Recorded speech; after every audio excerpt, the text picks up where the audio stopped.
కొమురం భీం ఆసిఫాబాద్ జిల్లా బెజ్జూర్ ప్రభుత్వ జూనియర్ కళాశాలలో నాగరాజు గణిత అధ్యాపకునిగా విధులు నిర్వహిస్తున్నారు.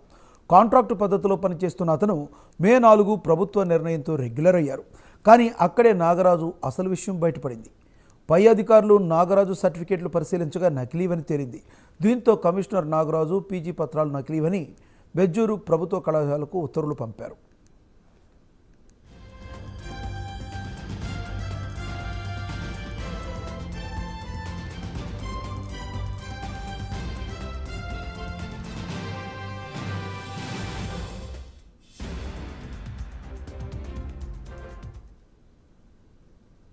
కె నాగరాజు మ్యాథ్స్ లెక్చరర్ గారు 2011లో కాంట్రాక్ట్ లెక్చరర్గా మ్యాథమెటిక్స్లో కాంట్రాక్ట్ లెక్చరర్గా అపాయింట్ అయ్యి బెజ్జూర్లో పోస్టింగ్ ఇవ్వడం జరిగింది.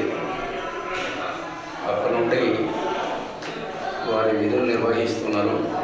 రీసెంట్గా మన తెలంగాణ రాష్ట్రంలో ఉన్న అందరూ కాంట్రాక్ట్ లెక్చరర్లని రెగ్యులరైజ్ చేయడం జరిగింది.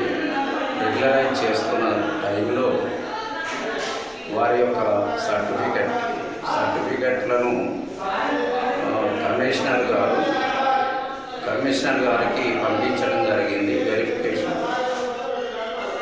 రీసెంట్గా కమిషనర్ గారి ఆధ్వర్యంలో ఆ సర్టిఫికెట్స్ని వెరిఫికేషన్ కొరకు వీరు చదివిన యూనివర్సిటీకి పంపగా ఆ యూనివర్సిటీ రికార్డ్స్లలో వీరి యొక్క సర్టిఫికెట్స్ యొక్క అంటే మేము ఎంఎస్సి మేము యొక్క వివరాలు వారి రికార్డ్స్లో అందించినందున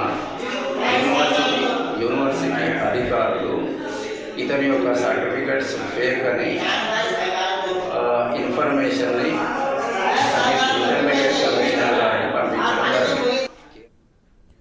ఎంత జరిగినా కళాశాల ప్రిన్సిపల్, స్థానిక పోలీసులు ఎటువంటి చర్యలు తీసుకోలేదు. పైగా ఈ విషయాన్ని గోప్యంగా ఉంచేందుకు ప్రయత్నించారు. ఈ విషయంపై కళాశాల ప్రిన్సిపల్ రాజయ్యను వివరణ కోరితే పోలీసులకు ఫిర్యాదు చేస్తే కమిషనర్ ఉత్తర్వులు ఇస్తేనే కేసు నమోదు చేస్తామని అంటున్నారని తెలిపారు.